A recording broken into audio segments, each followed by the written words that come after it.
Warner Bros. Delves into the realm of hobbits, elves, and dwarves in the latest video game adaptation of The Lord of the Rings. Aragorn's Quest is an adventure that allows you to step into the role of Strider in a playful retelling of the classic story. Though it borrows from several established templates to form a solid structure, poor controls, ugly visuals, and boring combat thwart this fellowship.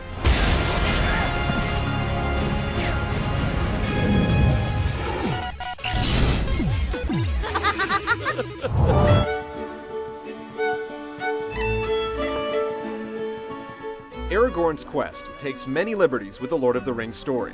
Set roughly 15 years after the One Ring was destroyed, Samwise Gamgee awaits Aragorn's return to the Shire for a celebration. To pass the time, he recounts his adventures with King Elessar to his children. The plot touches on several major battles and events, and many of the story's most memorable moments have been altered in Samwise's telling. The point was probably to make for a more exciting video game, but the end result feels hollow. You'll get no enjoyment revisiting Tolkien's world here. Right. Where are we going?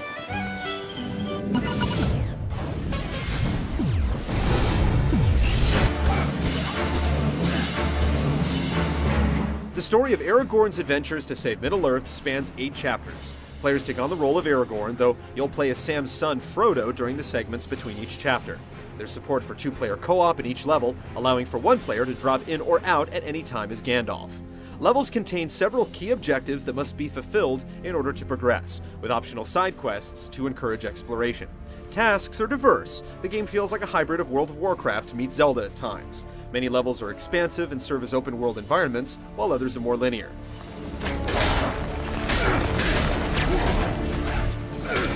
Aragorn earns new skills and gear as you complete story-related objectives or discover hidden tokens within each level.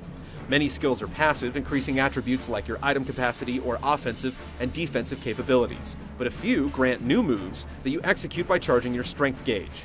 You can also purchase upgrades to existing abilities at any time via the menu with in-game currency.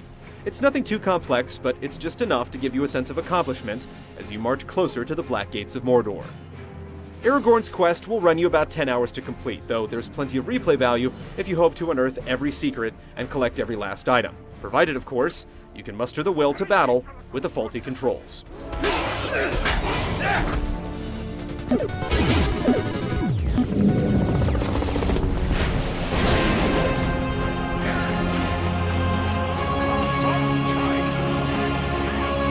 Sauron's forces aren't the only threat to the Fellowship. Control issues hamper your efforts at every turn. You're forced to use the Wii Remote and Nunchuck to conduct combat via gesture-based movements. The flaw is how imprecise the game is at picking up your actions. The end result has you haplessly waggling away to fight, with only the occasional enemy or boss requiring some actual strategy.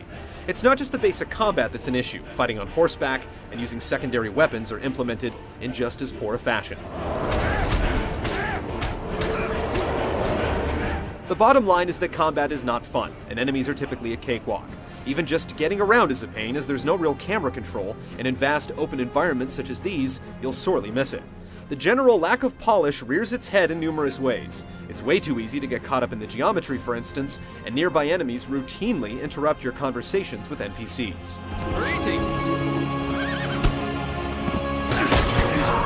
The end result is a game that feels unrefined as a whole. You can certainly power through it if you're determined enough, but it drags the experience down nonetheless.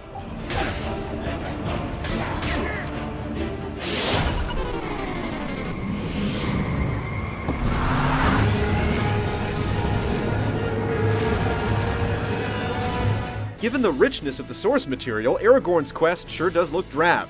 The character models are bland and sometimes deformed, the textures wouldn't have been acceptable even by last generation standards, and the game's general performance is problematic. The soundtrack is a mix of new and old that fits right in, but the voice work is prone to bad pacing and awkward pauses. It is a gift to the foes of Mordor. You cannot wield it.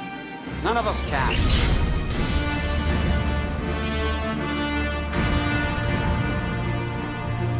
Aragorn's Quest gets the framework right, but its flaws are numerous enough to nearly compromise it as a whole. This time there can be no hope against the armies of Mordor. It's best to find another path. There are plenty of other action-adventure games more worthy of your time and money.